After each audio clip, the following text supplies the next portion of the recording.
Hi, I'm Bill Arnold. Thank you for listening to this podcast of Real Recovery. There are many more podcasts available at myfaithradio.com. Your support makes this possible. Thank you.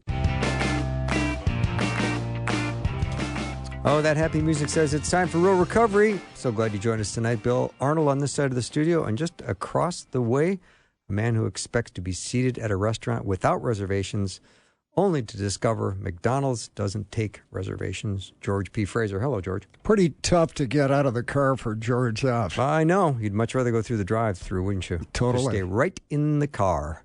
All right, George, we got a great show tonight. We've got quite a story. We've got a guest tonight that's spent, I think, about 10 years in prison for drugs and the drug-related lifestyle. So 10 years more than we did. Well, 10 years more than me. Yeah. You did a handful of days, didn't you, in jail? Seemed like 10 years. Yeah, probably. You wouldn't have done well in jail or prison. You didn't do well.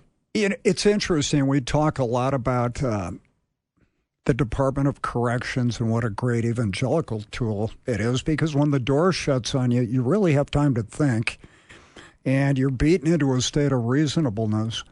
But there's a lot of people, Bill, that we've worked with that doing time's not a big deal.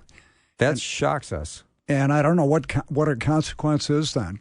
Yeah, that's shocking. They talk about just it's a timeout, or they have to go sit. They call it sitting for 4 years. I go, whoa, that's a different mentality. It's like, I've got to go to camp for 10 years. Yeah, that doesn't work for me or you. But tonight we're going to bring our guest on, time permitting. I don't know how well we're going to do here, George, in the opening segment, but you never know because we get on a roll and things go well. But I want to talk tonight about Step 12 because that's about ministry. And Step 12 is having had a spiritual awakening. As the result of these steps, we tried to carry this message to others and to practice these principles in all of our affairs. So do comment on this amazing Step 12. Well, you did that really well, and I like the emphasis on all our affairs. What we find for a lot of us, we think our big problem is our sinful behavior rather than our sinful being, okay? That, well, if I quit drinking, if I quit doing cocaine, I'm going to be fine because I'm basically a really good person. I just have a bad habit. And I go overboard with it, but, I'm pretty honest and everything else. And what you don't realize is if you're doing those kind of things, you're not a good person. You're not honest. I've worked with a lot of people, and I only work with men. Bill, the same with you. And guys will tell me, I know I'm an alcoholic, but I'm a good parent to my kids. And I always tell them you can't be both. And They think about that, and you go, how many times did you not do something with your son or daughter because you wanted to go using? Mm-hmm. We all do that. And I think you really have to get honest with yourself. Going back, we say these steps aren't linear, they're circular. When I hear you read that in all my affairs, I think I have to go back to step 1. I haven't had a drink or a drug in a long time, but do I have control of my emotions? Do I have control of my fantasy life? Do I have control of my greed and envy and jealousy and all those things?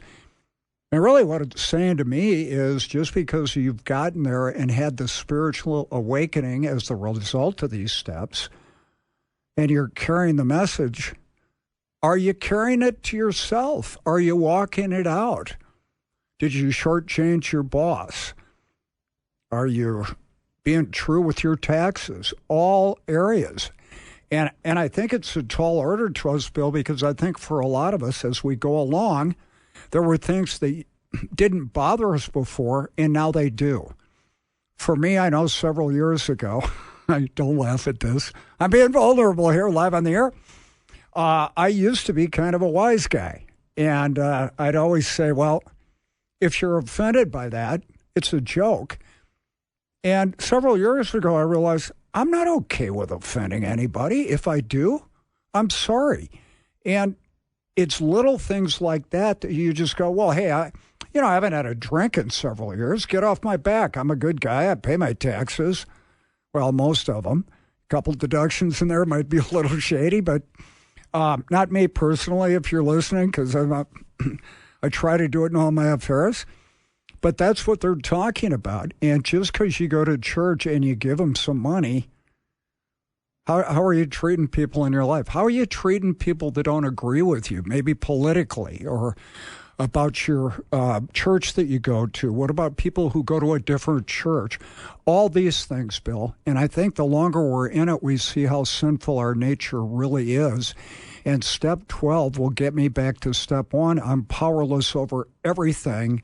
I need to believe that God brought me to this place because he has a job for me, and I need to turn over everything to him. Not just my drinking, my life, my thought life. What am I doing for recreation, all that. But the other thing I think we want to get to on this is the real highlight. You don't get sober and saved without God having a job for you to do. And I was at a gathering this week of like-minded people, and a friend of mine got a 50-year chip. And 2 other guys celebrated 15 years. And we were talking about it as we were having breakfast, that none of us wanted to do it, and God did for us what we couldn't do for ourselves and didn't want to do for ourselves, and we wouldn't have missed it. We took steps that we didn't think would work, and we got results we can't deny. And if you're struggling out there, maybe the reason is you have a secret. You're not looking at something in your life.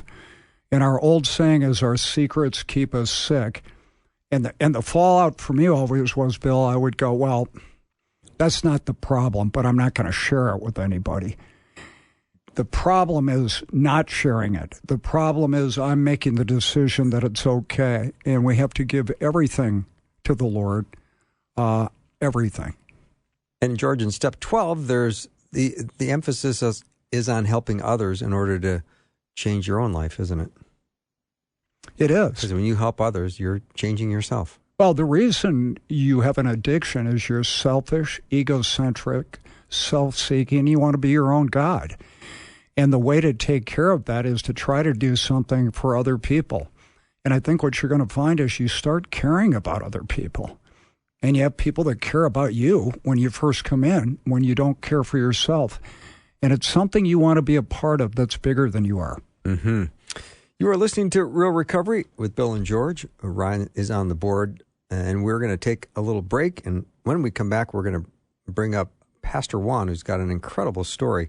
If you'd like to know more about what it means to begin a relationship with Jesus or to chat with someone who can help, just text the word faith to 41224. That's faith to 41224. We'll be right back.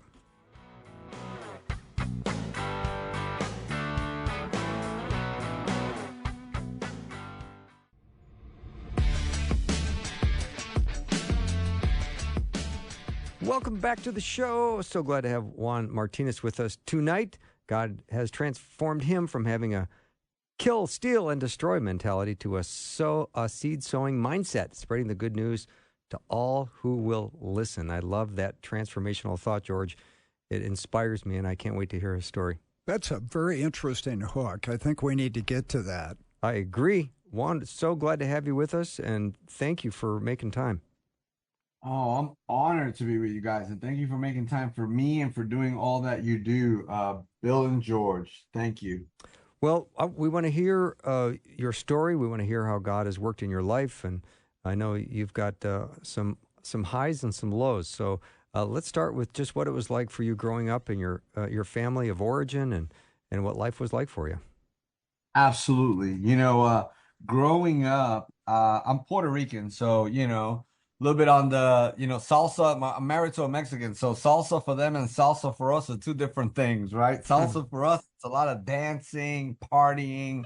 Salsa for them is dip your chip, right? So grew up Puerto Rican, parents Puerto Rican, but born in the United States. I was born in Jersey City, New Jersey, right outside, maybe about 10 minutes away from Manhattan. I grew up in Hoboken, though, which is, coming out, we had Maxwell House Coffee across the street. And we could tell when it was going to rain because we could smell the coffee, right? And Ooh. right across the street, right across the Hudson River, right there, right. What people paid $300 for, we had that view every day of our lives back then. It was the Twin Towers and the Empire State Building and the whole New York City skyline.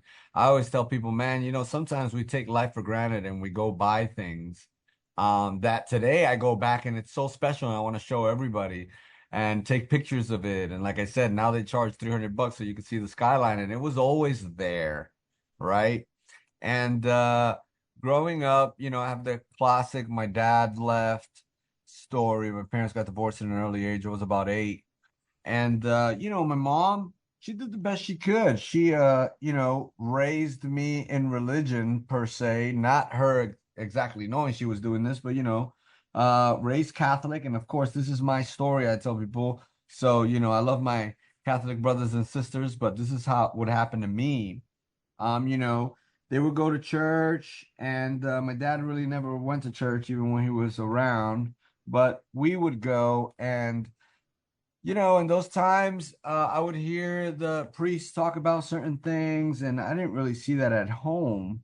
And most of my family that went to church, they all still partied on the weekends, and nobody really talked about the Bible. Nobody really evangelized, They had little parties they did and stuff. But never none of the things that I read today in the Bible and that has impacted my life today. In those times, what ended up happening was I listened to a lot of music, watched a lot of movies like Scarface and all these movies that, interesting enough, what was a lie looked true. What was a lie looked like the truth because they said it in the songs. I saw it in the movies, and I would go outside, and because I didn't have a male father figure, I just gravitated to the males that I thought were cool or they were doing something. And since they said it in the songs and the movies, man, I thought those guys were the truth. I thought church was a lie because Father who loves you and is there all the time and closer, close to you and all this stuff. It's like when I prayed, I thought God was far, far away. And I hoped that maybe he'll listen. Maybe he'll give me my wish. But yeah, so that's kind of how I got raised. I got raised in that kind of stuff and a lot of parties, family parties. Puerto Ricans throw a party for everything, whether it doesn't matter. It could be Columbus Day and they're gonna have a party. It's just the way they are, and so or the way we are. But now I throw parties for Jesus. But yeah, getting raised, I did that. Tried to escape, run from crime and selling drugs. So I decided, had a good friend who joined the Navy, and I thought, well, I guess that's for me. So I joined the Navy, trying to run away. I always tell people, hey, stop running away from yourself. If you was to stand right now in the room and try to run away from yourself, you know what? No matter where you go, there you are. If you run around in the room, by the time you're done running, you're gonna see that you wound up where you wound up. And so no matter where I went, no matter how many marriages I changed, because I ended up having a baby at an early age, all those things, changing the state wasn't going to change me.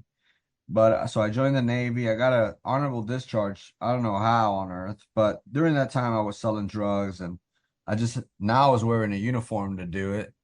And, not proud of it, but proud that I got to serve my country. And it did teach me a lot of things. But when I got out, I only did what I knew best, and that was go back to selling drugs. And, did that. I've done about 23 years. I say 23 years of incarceration behind the bars I placed around my heart, but I did 10 years in physical prison, in and out. It probably, and sometimes I think about it, it's probably a little more, but I rounded it off to 10, because I didn't want to, start thinking about all that stuff. But then about 10 years, maybe 11, something like that. And yeah, I had kids at a young age, and those kids, they didn't have a father, they didn't have anything because I didn't know how to be that. I only did what I knew. So yeah, that's pretty much in a nutshell uh my upbringing all the way until I got to my adult years. So was prison a cost of doing business for you, or? just a lifestyle thing? Uh, Prison, was that a cost? It was definitely consequences of what I thought was one big party. But, in those times, interesting enough, I kept climbing up the ladder of success, I guess, in the drug world. And I always used to say, you know what?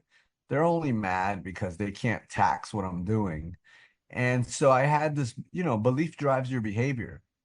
Belief drives your behavior. And I always thought to myself, now looking back, I go, man, I really believe that what I was doing was normal and that some people are doctors and are doing it. And because, I started selling drugs to like dentists and doctors and all kinds of people. So I just said, man, I'm just the guy that delivers what they need to have a good time. So that was my belief and it always drove my behavior. Juan, I'm curious because with Dad gone at age 8, and you said that you would find probably someone in the neighborhood that would become your partial shepherd. I mean, someone that would come alongside or you looked up to, and it sounds like you gravitated into a lifestyle that was a party lifestyle. Did you start with using drugs and then find out that the best way to get access to drugs is to start selling them? Absolutely. Okay. Let me tell you something. Here's I guess the misconception that I'm always trying to tell people, that some know, but men is ran by their desires, right? And desires is what causes you to sin, and it actually says it leads you to spiritual death. We know right now we got in America, we got a lot of people trying to legalize marijuana and legalize all this stuff, and I'm like, that's just making it worse, even though everybody thinks it's making it better. Because when it all started, it was like fun and party. It was just a party, a couple beers. What's the big deal?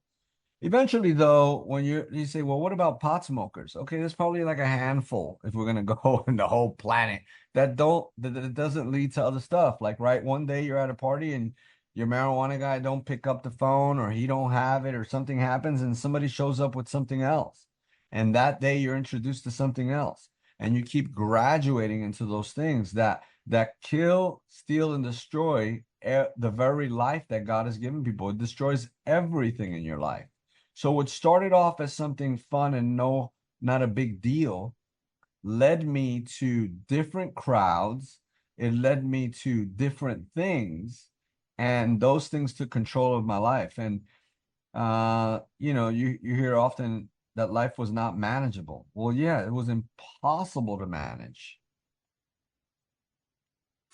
So you got a lot of lifestyle going. You're selling drugs and you're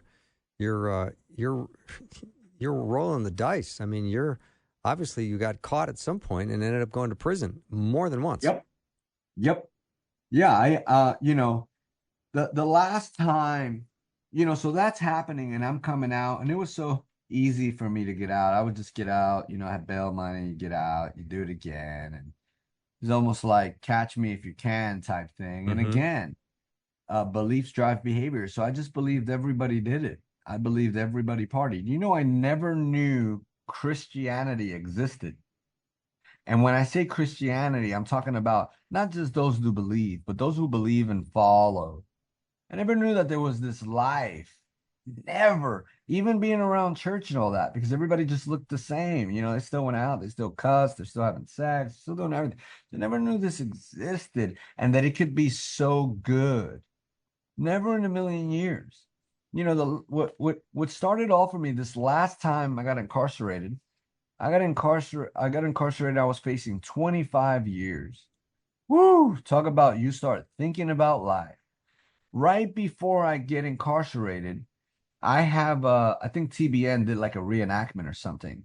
Been on some television kind of just talking about the story, but I'm in a car and I can count in my two hands how often I was sober in 23 years. I was probably more, maybe one hand. I was more, I was high. I thought people that were sober, something was wrong with them because I was high every day. And, you know, this day I was sober.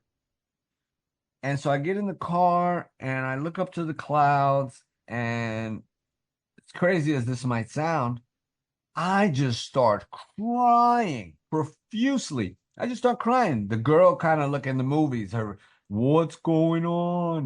That kind of thing. And so I got all this meth in the back car. And I feel like when I look at the clouds and I'm crying, crying, crying, I can hear something in my spirit, man, something in my soul. I can hear, why are you killing, stealing, and destroying the very lives I'm giving people? Now, let me tell you, I had never read the Bible. I didn't know John 10:10. I didn't know any of that. But that's exactly what I heard. Why you can listen. You said you're turning teachers into prostitutes, housewives into prostitutes, men. So I just went down this long list and I just started crying, crying, crying. Let me tell you, seconds later, it's like a faucet was turned on and it turned off. So I just stopped crying. And so I was like, what is going on? And so then the girl's voice gets normal, like, hey, we're going to go to jail for a long time. I'm like, she's like, are you okay? And I'm like, I'm fine. But I had this thought. So I go deliver these drugs and I'm telling people, hey, man, I feel like God's talking to me. And they're laughing. They're like, man, you're high. And I'm like, no, I really feel like he's trying to get my attention. So I don't know how to follow Jesus. I never read my word, never read my Bible, didn't have no community, didn't have anything. So I knew it was God. I just couldn't put it together. And so then I go, they try to rob me in Fort Worth. They beat me half to death. I go through all that and I still am not getting sentenced. So I eventually get locked up facing the 25. I wind up doing 4. But while I'm there, I meet a guy.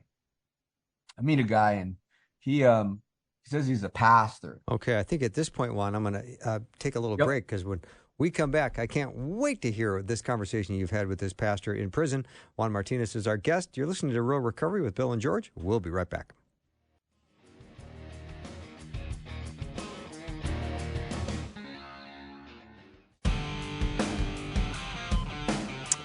We're back with Juan Martinez, hearing his story, and he had a conversation with a pastor in prison. And just for a little more backdrop on Juan, he is currently a senior pastor himself at Get Wrapped Church in Spring, Texas, and also founder of Love, Live, Lead Ministry. Since 2010, the ministry has seen thousands of people say yes to Christ. So we're very excited that he has been taken from a kill, steal, and destroy mentality to one of leading others to Christ through the good news of the gospel. So, Juan, tell us what happened with this pastor in prison. Oh, yeah. So my wife to this day believes that guy was an angel. I have a good memory when it comes to like knowing what God said to me, or just moments in life, and even moments where I didn't don't remember something. If I talk about something long enough, the name pops up. And every time I share the story, I have to say, I'm always thinking the name's just going to come out and I'm going to go look for this guy and tell him what he's done. My wife says, no, he was an angel. And so what happens is I go there and this guy tells me, I'm here for you. I'm a pastor. I only know a priest, a bald guy. I don't know pastor. So he explains a little to me and he says, I'm here for you. He said, the only reason I got locked up. And so at first I go, you're in trouble like everybody else. Stop it. And so he goes, no, the only reason I'm here is because, I have an ex-wife addicted to drugs, stuff, and she still comes around and starts to fight when I don't give her money. So basically got in the car, she threw the stuff. Cops came because of the argument and neighbors calling. She threw something under his chair. I think it was a crack pipe or something. And so he goes to jail. He goes, but I'm innocent and I'm here for you. So now I've realized that I'm here for you. So I go, all right, I walk away and I go, here for me. And I sit down in my cell and I start saying to myself, he's here for me. So I wake up the next morning, I'm going to talk to this guy. There's this other side, there's a gate that's right in between both of us, but he's on the other side. It's like two U's shaped connected together, and the gate's in the middle of the top of the two U's. And so I look, and he's laying on the floor, prostrated to the ground on top of the blanket. And I'm like, okay, he's gonna get up anytime. And so he doesn't get up. I go work out. I come back, take a shower. He's not up yet. Make myself a soup. I eat a little something. He's not up yet. Finally, about an hour, 45 minutes, an hour later, I'm like, what? This guy gets up. I go, hey. He comes to the gate. I go, what were you doing? He says, if I'm here for you, I need to be in prayer. I said, how many Our Fathers did you say? Because the only type of prayer I understood was the Our Father who art in heaven, hallowed be thy name. I knew it in English and in Spanish, and no matter what I did, that usually have a little joke and I go, man, the time I started talking to God, he was probably like, finally, this guy's having a conversation with me. He sounded like a broken record for 36 years. So he starts telling me, I go, you were praying? He goes, yeah. He goes, I'm praying for you. So he starts talking to me about read the Bible, chewing the cud, some of the shows I should be watching in the morning. And time went on, and I had went to my cell and started reading, and the best way I could describe it is like Beetlejuice when the hand came out of the bowl to pull his face into the bowl. That's what happened to me with a Bible. And he came out the next day. I started telling him, man, it was so good. He goes, what? He goes, I go, God. And he goes, no, you gotta chew it. Like the cut, he said, you gotta remember that first Snickers that you get when you're incarcerated. And he goes, out here you eat a Snickers and you just eat it and you go, that was good and it satisfied your hunger. In there, you eat your first Snickers and you take a bite and you kind of wrap the rest up and put it to the side, and you can chew and taste every layer. It's just so good. He said that's how meditating on the word is. It's so good that usually you're trying to save it for the next day, but you wind up eating the rest of it because you've tasted and seen that it was good. And so that happens. I go one morning, to go bring them some extra food because I had the favor of Joseph. They made me the head cook. And so I go to bring them and they go, hey, the guy's not here. He was innocent. And I never got to see him again. But what that guy did for me was introduce me to Jesus and walk with me. And it changed. I mean, I caught fire. We're doing revivals in the prisons, man. We're talking, I'm doing prayer in the morning, prayer by the tree. I started leading services on Saturday nights where I would introduce the guest speaker and have a few minutes and just started walking this thing out and reading and studying and going to school. People used to tell me, man, you're way too happy. You're in prison. And I used to tell them, man, no, you're in prison. I'm in college. And so they would all laugh because I kept saying I was in college. Well, I utilized the time and the thing that I might have looked at as a storm to let God get my attention and actually walk out what I should be walking out. And so I walked it out as a college, did some Baptist, Louisiana Baptist University. They would send me stuff. Exodus would send me stuff. American Bible Academy. So I would take all the tests and kept walking and walking. Last year, I finally got a doctorate. So it was pretty cool of what God can do in someone's life when you let him hold you by the hand and walk it out. That's fascinating. Kind of stuck on the Snickers bar. I've been a long time at that, but it's interesting how when you're starving for something good, you realize, it, but when you get it every day, it becomes normal. And I like it when you talked about the beginning of the verse of John 10:10, about the thief comes to kill, murder, and destroy, Yes. but the Son Yes. of Man comes to give us life abundantly. Yes. You thought the partying was working, but it just started owning you. You break free, and now you can't get enough of the good stuff. It's really fun to hear that. Yeah, you described that so good, George. Like that was a good description. It's true. A lot of times when I go and I speak to people that knew me before, I said, "Man, you guys waited for me to bring you what you would say, the good stuff. You would wait for me and you would do whatever it took to get that." I said, if you believed me then, and I was full of lies, and I was actually, because the lie is not the problem, is when you believe the lie, right? Now you're in deception.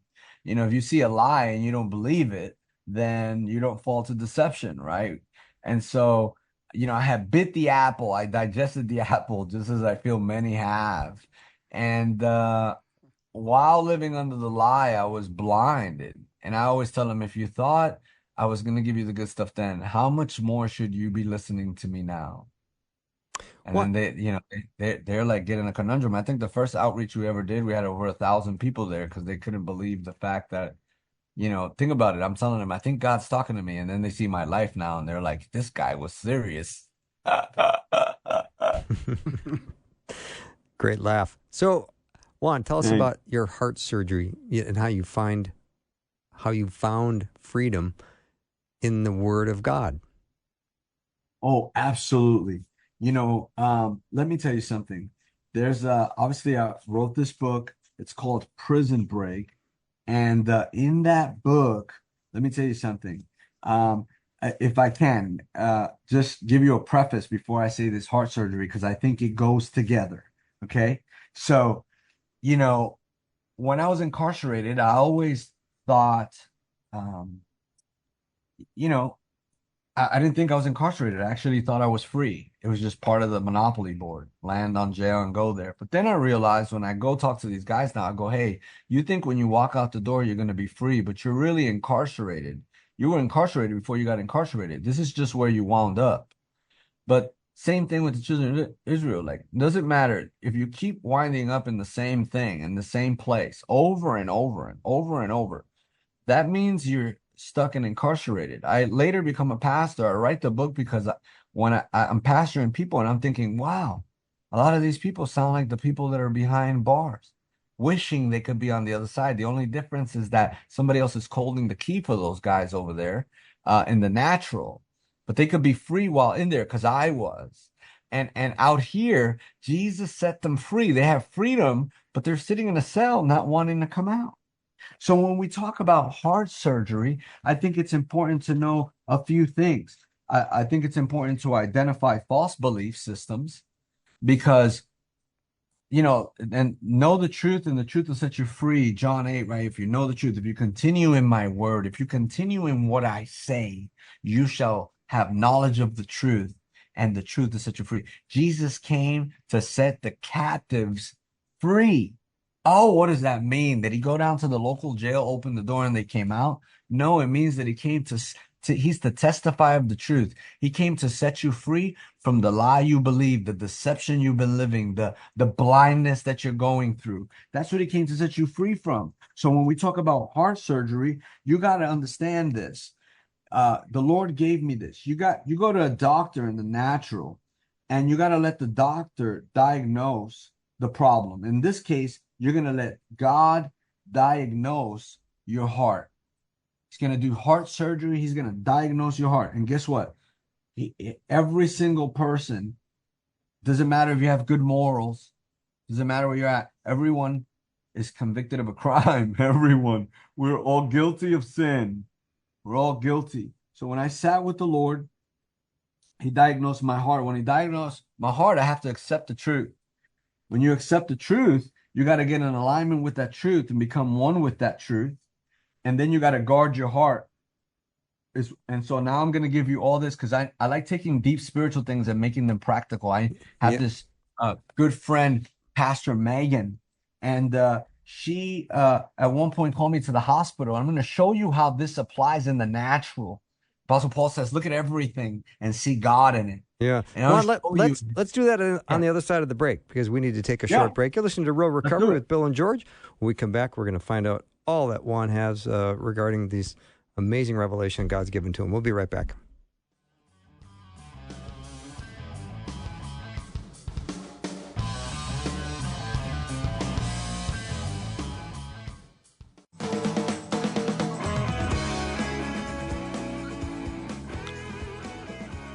We are back with Real Recovery. George, I think we've got some momentum going. I think Juan's going to really bring us some good stuff here. Can't wait to hear what the conversation resulted in. Yeah, Juan, let's learn what you were talking about right before the break. You were winding up. Yeah, getting ready to throw some fastballs.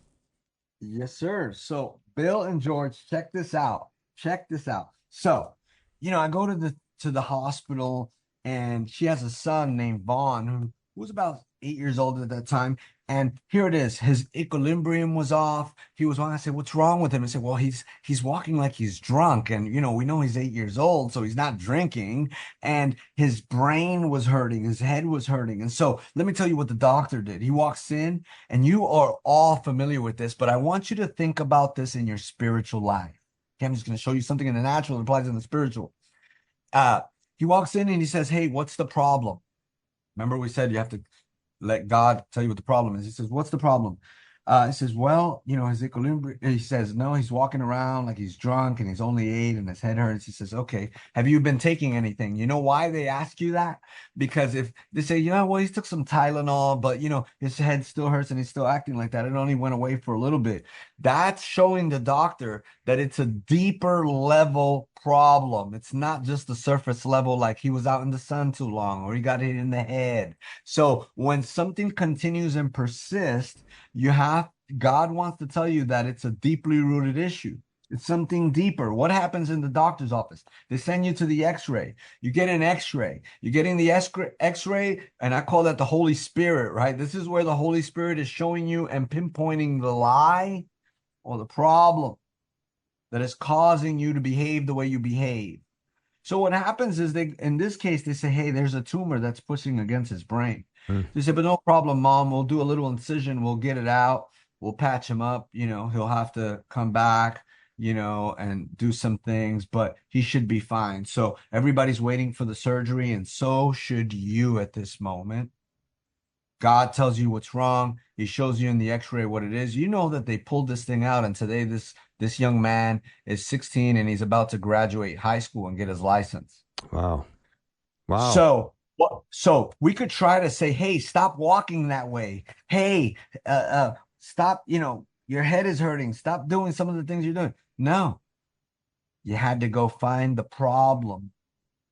Allow God to point it out through the x-ray of the Holy Spirit. And then we're just going to go in there and he's going to remove that thing. And the beautiful part, if you guys remember the verse that I always say at the back end of the surgery, he had to change his diet plan. He had a new diet plan. He had to change some of the things he did, because when God removes that through the word, he tells you to guard your heart, the core, the center of your being, where your intellect sits, where your soul sits. Guard that.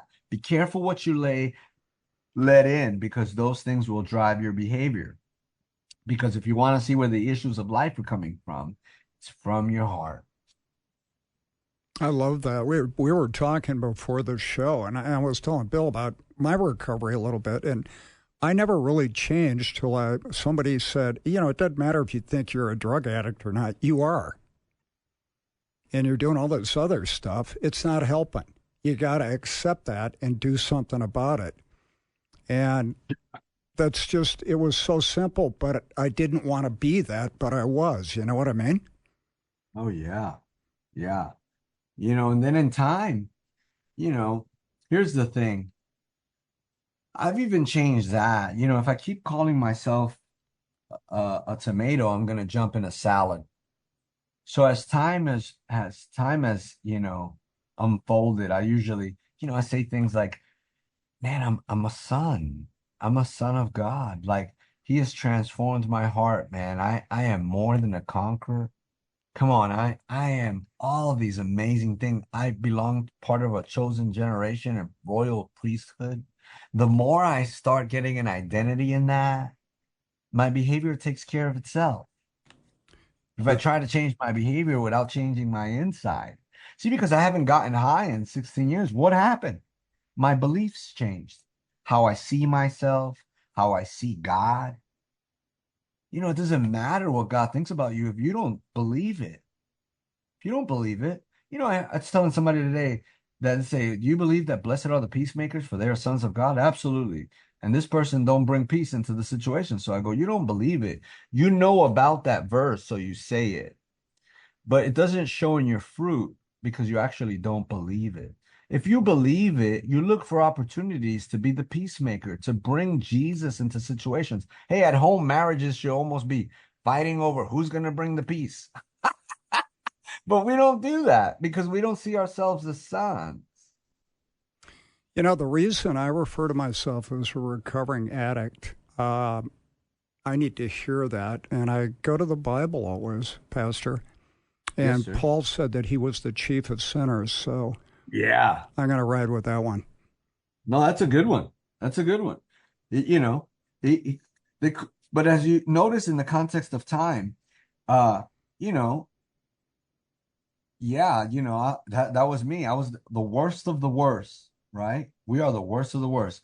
that just reminds us of our dependency with Jesus, right? Totally. I'm horse of the word, so I Totally. need to be I gotta hold up. I would have been the guy, and instead of touching the hem of the garment, they would have said, and some Puerto Rican guy was holding on to his left leg and wouldn't let him go. All the energy drained out. Uh, Yeah, yeah. what I really Totally. what I really like about your story is we always talk about that our recovery and our walk has to be better and more fun than our using. And I don't know you, but I can just hear it. The joy, the gratitude, the excitement. And I don't think there's anything more exciting than seeing dead people come alive again because of the Lord. Fair? There. That is like 110%. Like that's the thing. They say you can't lead because sometimes, oh, I'm trying to get this guy. And I said, look, you can't lead a horse to water, but you could sure make him thirsty. I mean, something I learned about the bar is that they're gonna fill it with salt so you can just keep drinking. So I'm not trying to make anybody be anything. I'm just trying to remain salty. And if I can be salty, you're gonna want what I have. You're gonna get thirsty enough to say, man, you're gonna have to eventually ask me something because I'm gonna keep you thirsty. Well, the big question is people who know you and see you, why do you behave like you do? Why are you so happy? Because Oh I'm yeah. not, I'm not that Yeah, happy. yeah, yeah. All day long. I agree. It's the joy of the Lord, right? You get to tell him, hey man, there's so all the verses do something, right? Like when I'm thinking about, oh man, I'm starting to worry about something, the scripture comes, hey, today has enough trouble for itself. It's not adding another cubit to your life because you worry. So then I'm like, hey, you're right. It's not adding anything. So why am I gonna do it? For me, that's one day at a time. And Yes, sir. when we look back on those things, the verse before it, seek ye first the kingdom of God and his Mhm. righteousness, and all things will be added unto you. I need Yes, to sir. keep it really simple, Pastor, because I have a Yeah. brilliant mind that carries me away to the wrong direction every time. And the gratitude that I hear from you really helps me in my walk because we can take that for granted. The Snicker bar analogy was really a good one. Thanks. Juan, I'm curious about how you take your thoughts captive, because there's going to be a lot of thoughts. The enemy will try to put intrusive thoughts into your head. There's going to be all kinds of distractions throughout the day. So how do you take your thoughts captive to the Lord? Uh, I used to almost like literally get a thought. Like that's gonna sound funny, but I used to take it captive as I would sit and I would like grab a hold of the thought, and then I would literally like pull it down. In other words, like I'm gonna give you an example, right? And then I would run it through the obedience of Christ because that's what it says. So I've made this distinction. Feelings aren't always true. Feelings aren't always true. Just because you have a feeling, now God gave us feelings, but one thing I try my best to do is that I always tell people feelings are an indicator of what's going on in your heart. That's it. It's kind of like the light in the car is telling you you need gas, so you go get gas, and if you don't go get gas, then it's going to get complicated, or you're going to be more frustrated, or you're going to run out of gas and stay stuck. So when I usually beliefs create emotions that drive behavior. He says your mind, will, and emotions. I'm going to give you two things. The first thing I do is when I get a feeling, I think to myself, why am I feeling this way? I always ask myself, why are you feeling this way? Is it, sometimes you're like extremely tired and you get edgy or agitated. And so then I go, yeah, it's me. And then I run it through Christ, right? Or I used to do the mind, will, and emotions. In other words, how you think, will is desires, and emotions. So when I get a feeling, I go, what desire is causing this feeling? And when I ask myself what desire is causing this feeling, if it's not a desire that lines up with the will of God or God's desire, then I try to change my mind about what it is that I've been thinking that's causing that desire. Does that make sense? Mm-hmm. And so I want to challenge everybody because the more you practice something, now it's like automatic. It's like a metabolism. My son is a bodybuilder and he says, hey, dad, he goes, He eats a lot of small meals, like 6 meals a day. He says to keep his metabolism. So when he eats, it just kicks it out. He goes, it doesn't even like if I eat a chocolate cake, it just kicks it out because he's made his metabolism work. And so when you practice some of these things, like practice listening, it's a whole nother chapter in the book about listening. The more you practice some of these things, you just become, you're not trying to do something. Like now, the thought gets captive. I tried to explain it to the best of my ability. Is this something that God thinks and he desires that he wants to do? All of those little things, however that works for you. But once you practice it for a while, you just become. You're not trying to forgive, you just forgive. I like that a lot. One, what helps me is to think about how I'm going to feel after I do something or don't do it. As a mentor of mine says, we can fall in love with a lot of things, but we get to choose what we do with that feeling. And oh yeah. I can have irrational exuberance on a lot of stuff that hasn't worked out too well. So I like what you're saying. It's a great check. Does God want me to do this or not? All day long. Does it line up? One day I was in the car and I was upset. And the Lord told me to start singing. Now that's going to sound funny.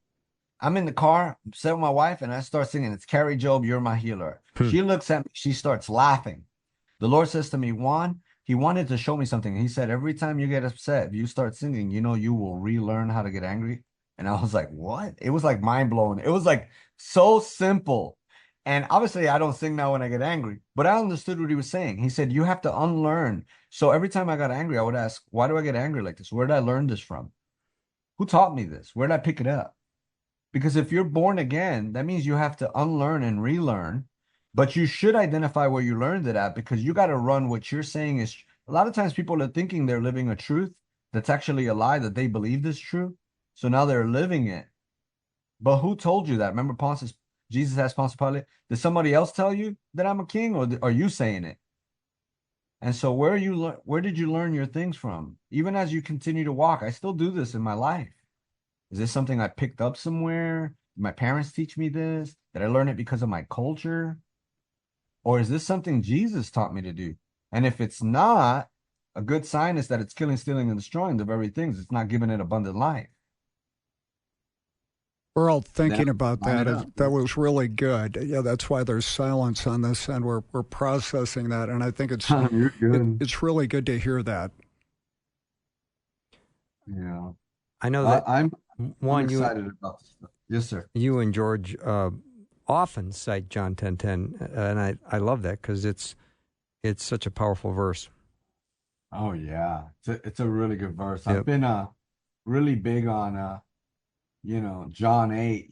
I the knowledge of the truth. If you remember, he says you continue in my word. So meaning that you have to know the truth, you have to continue in the word. It's not a one-time thing. You can believe, but to be a disciple, you got to continue in that word. Mm-hmm.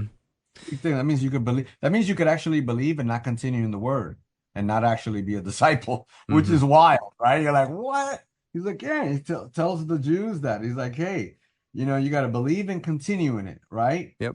And right after that, if you remember, it's the Jerry Springer show, where the Pharisees are like, that's our father and all that. And he's like, no, it's not true.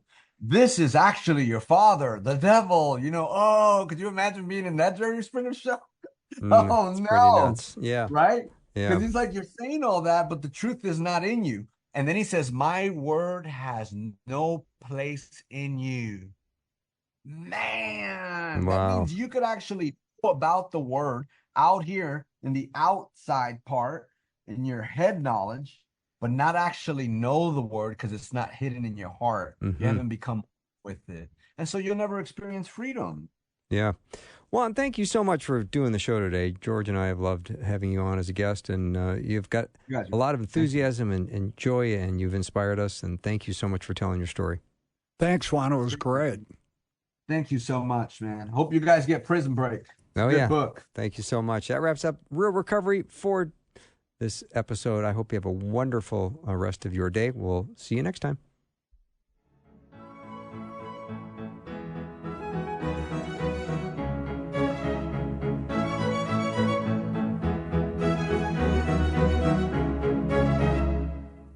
Thanks for listening. Programming like this is made available through your support.